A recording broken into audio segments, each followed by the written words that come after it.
Hello everyone, welcome to Economics Window by Garima Singh. In this video, I'll be discussing the national income concept and the formulas relating to the aggregates of national income. This video will not only help you to build up your base for class 12 but also for your future competitive exam. So without wasting much of our time, let's get into the video. Our concept today is national income. As we all know by now, national income क्या है? It is the sum total of all the factor income earned by the normal resident of a country in an accounting year. मैंने आपको पहले ही बताया है, इसके अंदर दो कीवर्ड्स हैं. Number 1 is factor income and second is normal resident. National income, राष्ट्रीय आय की अगर डेफिनेशन की बात करें तो वो क्या है?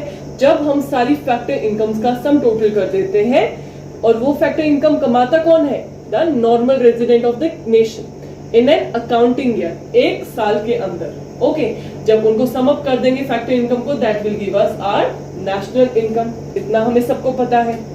उसके बाद जब हम बात करेंगे फॉर द इनकम या पेमेंट, ओके, या तो हम पेमेंट या इनकम रिसीव करते हैं या हम किसी को देते हैं, ये तो सबको पता है. अगर हम कोई इनकम या पेमेंट हम रिसीव कर रहे हैं, if we are receiving the income, it will be known as factor income.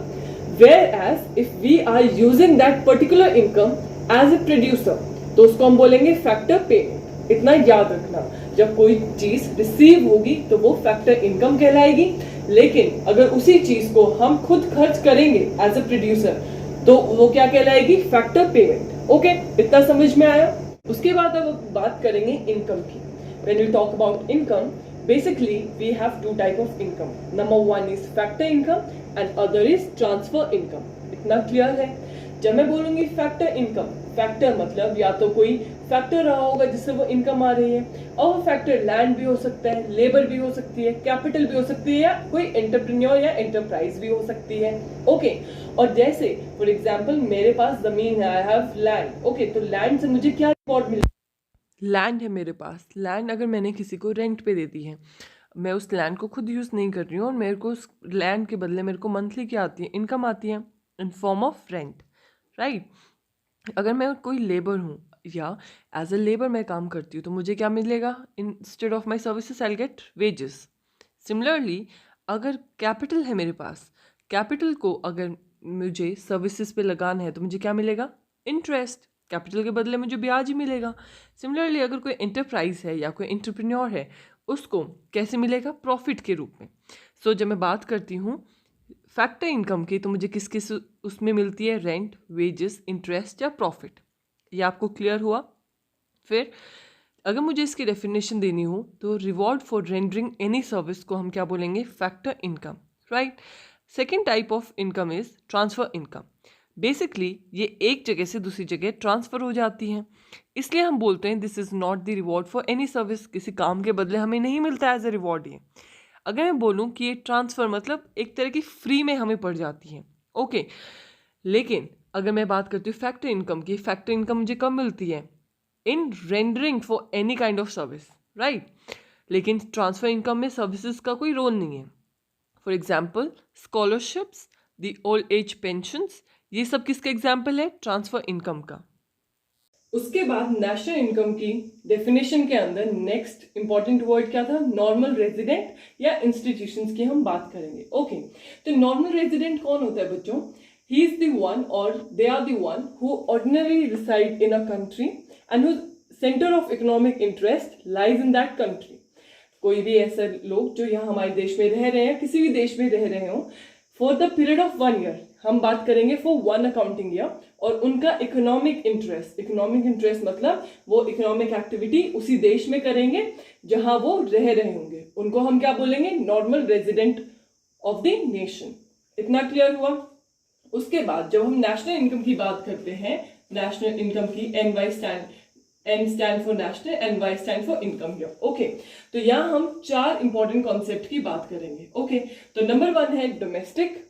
Domestic आपने वर्ड सुना होगा, एंड यस वही मीनिंग है which will lie within our country. Okay, and then will talk about national concept.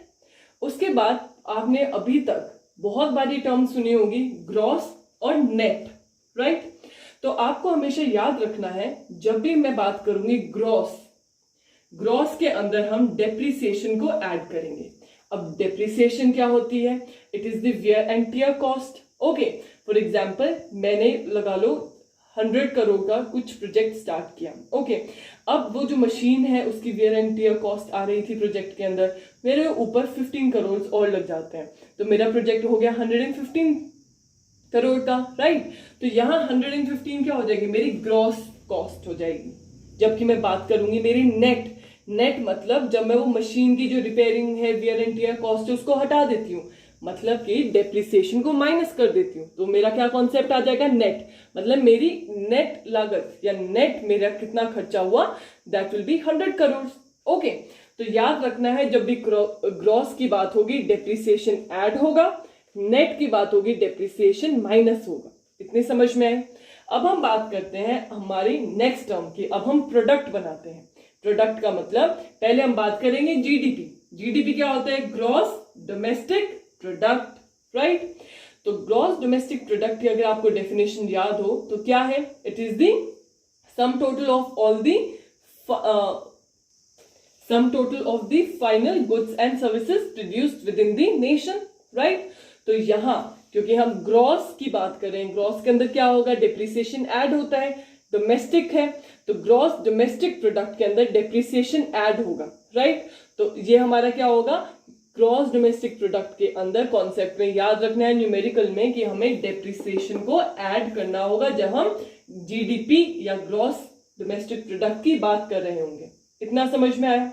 उसके बाद एक और word बनता है नेट डोमेस्टिक प्रोडक्ट। ओके, जब हम नेट की बात करेंगे, उस प्रोडक्ट की नेट कॉस्ट की या डोमेस्टिक प्रोडक्ट की बात करेंगे, तो हम क्या करेंगे? डेप्रिसिएशन माइनस करेंगे। तो एनडीपी के अंदर हमेशा डेप्रिसिएशन जो वियर एंड टियर कॉस्ट है उसको हम माइनस करते हैं। क्लियर हुआ?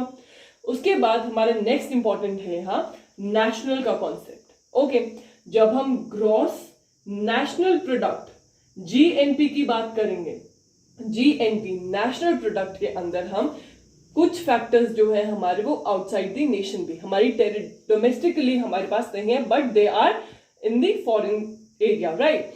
तो जब हम net factor income from abroad, हमारी जो इनकम फ्रॉम एब्रॉड हो रही है उसको अगर जीडीपी में ऐड करेंगे तो हमें क्या मिलेगा? Gross national product. ओके, याद रखना जो नेशनल प्रोडक्ट है वो हमारा डोमेस्टिक प्रोडक्ट पे ही डिपेंडेंट रहता है। ओके, क्योंकि यहां से जो सामान बना और एक्सपोर्ट किया हमने बाहर, ओके, तो वहां से वो बिकने के बाद हमें इनकम हो रही है ना, तो वो net factor income from abroad का ही पार्ट रहेगी। तो जब भी हम डोमेस्टिक प्रोडक्ट के अंदर अगर हम net factor income from abroad को ऐड कर देंगे, किस चीज का कॉन्सेप्ट मिलेगा हमें? जीएनपी, ग्रॉस नेशनल प्रोडक्ट का। इतना क्लियर हुआ? सिमिलरली जब हम एनएनपी, नेट नेशनल प्रोडक्ट की बात करेंगे, नेट नेशनल प्रोडक्ट के अंदर भी हमारे क्या रहेगा? बेस क्या रहेगा? बेस हमारी एनडीपी ही रहेगी। जो एनएनपी है वो भी किस पे डिपेंडेंट है? एनडीपी पे डिपेंडेंट है। और यहां भी क्योंकि नेशनल का कॉन्सेप्ट है, नेशनल का जब भी आप कॉन्सेप्ट करोगे, जब भी वर्ड नेशनल आ जाएगा तो आपको क्या ऐड करना होगा? आपको ऐड करना होगा net factor income from abroad. आपको इतना समझ में आया? अगर आपको ये चार कॉन्सेप्ट समझ में आ गए हैं, आपकी आधी जो नेशनल इनकम की थियोरी है वो आपकी कंप्लीट हो गई है। And for your convenience sake I would suggest that you better take a screenshot of this formulas और this table right now, so that this will help you in solving the problems and also while revising your chapter. फिर इन सब concept के बाद आते हैं important terms like market price, जिसको हम MP बोलेंगे, और फैक्टर कॉस्ट, जिसको मैं एफसी से डिनोट करूंगी। ओके, जब इसके अंदर एक छोटी सी ट्रिक याद रखनी है, जब भी हम मार्केट जाते हैं, ओके, तो हमें सामान मार्केट प्राइस पे मिलता है, तो उस जब कॉस्ट जो हमें लगती है जब हम कोई सामान खरीदते हैं मार्केट से, तो उसके अंदर टैक्सेस इंक्लूडेड होते हैं पहले, ओके, और सब्सिडीज जो है सब्सिडीज नहीं इंक्लूडेड होती उसके अंदर। इतना याद रखना, जब भी हम मार्केट प्राइस एट एमपी की बात करेंगे तो हमें टैक्सेस को ऐड करना होगा, नेट इनडायरेक्ट टैक्सेस या टैक्सेस को हम ऐड करेंगे, एंड देन सब्सिडीज के केस में हम सब्सिडीज को माइनस करेंगे। इतना समझ में आया? अब बात करते हैं फैक्टर कॉस्ट। फैक्टर कॉस्ट की जब बात होगी, जब हम एज अ प्रोड्यूसर सोचता है फैक्टर कॉस्ट के टाइम पे, जब हम कोई चीज प्रोड्यूस कर रहे होंगे, फैक्ट्री के अंदर कुछ बना रहे होंगे, ओके, जब फैक्ट्री में चीजें बन रही होती है, क्या उसके अंदर टैक्सेस इंक्लूडेड होते हैं? Yes, correct. टैक्सेस की तब तक बात नहीं आती, तब तक वो मार्केट में नहीं पहुंचती है चीजें, राइट। तो यहाँ टैक्सेस, फैक्टर कॉस्ट पे टैक्सेस को माइनस करेंगे, और जो सब्सिडीज है, सब्सिडीज क्या है, a form of help from the government side, okay. तो सब्सिडीज को हम ऐड करेंगे। इतना समझ में आया? अगर आपको ये कॉन्सेप्ट समझ में आ गए हैं तो finally we have come to the end of the videos, जहां हम नेशनल एग्रीगेट्स या नेशनल इनकम के एग्रीगेट्स की बात करेंगे, aggregates of national income. Again will divide it into two part, domestic income and national income, okay. Domestic में क्या important है? The word, okay. और जहां भी डी वर्ड आ जाएगा, जब डोमेस्टिक की बात करेंगे तो हम दो वर्ड देखेंगे, एक तो ग्रॉस डोमेस्टिक प्रोडक्ट और एक net domestic product. Again further classification किस पे थी? एमपी और एफसी पे, ओके। वन बाय वन ये 8 फॉर्मूलाज हम लर्न करेंगे। फर्स्ट फॉर्मूला है gross domestic product eight MP. जब हम ग्रॉस की बात करते हैं, ग्रॉस के अंदर हमेशा क्या ऐड होती है बच्चों? डेप्रिसिएशन ऐड होता है। किया था ना हमने इससे पीछे वाली स्लाइड में, तो डेप्रिसिएशन तो ऐड होगा ही होगा। उसके अलावा अब क्या है ये? एट एमपी, मार्केट प्राइस पे है। तो मार्केट प्राइस के अंदर अभी मैंने क्या करवाया है? टैक्सेस को ऐड करेंगे और सब्सिडीज को हम माइनस करेंगे। Very good. जब हम जीडीपी, अब सेम कॉन्सेप्ट को, अभी तो मार्केट प्राइस पे क्या था, जब हम फैक्टर कॉस्ट पे करेंगे, फैक्टर कॉस्ट के अंदर अगेन डेप्रिसिएशन तो एडेड ही रहेगा। क्यों? क्योंकि हम ग्रॉस की बात कर रहे हैं, जी वाले कॉन्सेप्ट की बात कर रहे हैं। अब यहाँ किसकी बात है? Factor cost. फैक्टर कॉस्ट में हमने क्या किया था? टैक्सेस को माइनस करेंगे और सब्सिडीज को ऐड करेंगे। इतना याद आया? Very good. Then third we have net domestic product. जब वर्ड नेट आ जाता है, मैंने क्या बताया? नेट मतलब हम वियर एंड टियर कॉस्ट को निकाल देंगे, इसलिए मैंने यहाँ माइनस डेप्रिसिएशन लिखा है।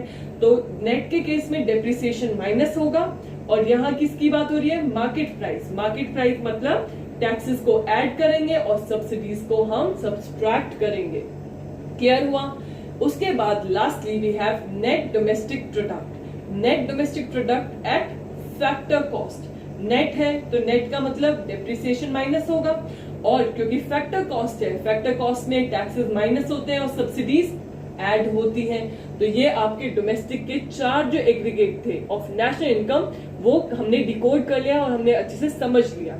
उसके अलावा कई बार 1 मार्कर क्वेश्चन आ जाता है, या कोई भी कॉम्पिटिटिव एग्जाम की आप तैयारी कर रहे हो तो उसके अंदर भी क्वेश्चन आ जाता है कि अगर ये सारे ऑप्शन दिए हो, GDP at MP, GDP at FC, NDP at MP या एनडीपी एट एफसी, इससे से पूछ लेते हैं कई बार एग्जाम में कि यहाँ डोमेस्टिक इनकम कौन सी है। जब भी डोमेस्टिक इनकम की बात होगी, हमेशा से याद रखना एनडीपी एट एफसी को हम क्या बोलते हैं? Domestic income, okay. Net domestic product at FC is also known as national domestic income. Okay. Now let's move on to the national concept. अब हम national की बात करेंगे।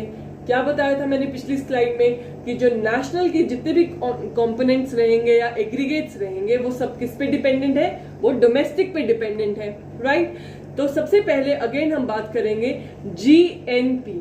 जब भी हम नेशनल प्रोडक्ट की बात करते हैं, नेशनल प्रोडक्ट के अंदर क्या बताया था बच्चों कि हमें net factor income from abroad को, NFIFA को हमें एड अप करना पड़ेगा।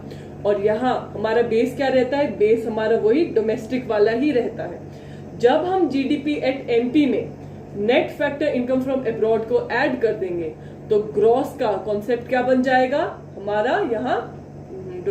तो जब भी हम GDP at MP domestic product के अंदर जब भी हम net factor income from abroad को ऐड कर देंगे तो वो हमारा क्या कॉन्सेप्ट बन जाएगा? नेशनल का कॉन्सेप्ट। क्योंकि जो जितने भी नेशनल के कॉन्सेप्ट है वो किस पे डिपेंडेड है? डोमेस्टिक वालों पे, ओके। तो GDP at MP plus net factor income from abroad will give us a gross national product at market price, okay. Next we have same, आपको पैरेलली मैंने यहाँ लिखा है ताकि आप इस यहाँ स्क्रीनशॉट ले सको इस स्लाइड का, और आपको ये फ्यूचर में भी हेल्प करेंगे फॉर्मूला, ओके। तो जीएनपी एट एफसी को कैसे हम निकालेंगे? जब जीडीपी एट एफसी के अंदर हम net factor income from abroad को ऐड कर देते हैं तो हमें क्या मिलेगा? Gross national product. आप ये बात याद रखें कि मैंने बताया नेशनल का जो प्रोडक्ट है वो डोमेस्टिक के ऊपर डिपेंडेंट करता है, और जब आप ऐड कर रहे हो याद रहे कि ये वाली चीज भी सेम रहे। अगर वो फैक्टर कॉस्ट है तो फैक्टर कॉस्ट वाली चीजें ऐड होंगी, अगर मार्केट प्राइस पे है तो मार्केट प्राइस वाला बेस रहेगा, ओके। ये चेंज नहीं करना है। उसके बाद third we have net national product NNP at market price. तो इसमें क्या होगा, नेट का क्या बेस रहेगा, डोमेस्टिक, तो NDP एट मार्केट प्राइस के अंदर हम net factor income from abroad को ऐड करेंगे तो NNP एट MP मिल जाएगा। एंड लास्टली हमें क्या निकालना है, NNP एट FC, अब फैक्टर कॉस्ट निकालना है हमें। NNP एट FC का क्या बेस रहेगा, हमारा FC का FC रहेगा, राइट, और हमें डोमेस्टिक बेस रहता है हमारा, तो NDP एट FC के अंदर हम net factor income from abroad add करेंगे तो हमें NNP एट FC मिल जाएगा। जैसे मैंने आपको NDP एट FC का बताया था कि उसको डोमेस्टिक इनकम भी बोलते हैं, सिमिलरली कई बार कॉम्पिटिटिव एग्जाम में ये चारों ऑप्शन देके पूछ लिया जाता है कि इन चारों में से नेशनल इनकम कौन डिनोट करता है, which of the following term denotes the national income. Always and always remember, net national product at factor cost is also known as और also denotes the national income of our nation. So that was it for today's video guys. Thank you for watching Economics Window by Garima Singh. ये बहुत ही quick and easy method था इन formulas को memorize करने के लिए. Guys, if you have any problem, make sure you comment down in the comment section below and I will reply to each one of you there itself. Also guys, if you are new to my channel, don't forget to like, share and subscribe to Economics Window for more amazing content coming your way. Wait for the next video. We'll be solving the numericals of the product method.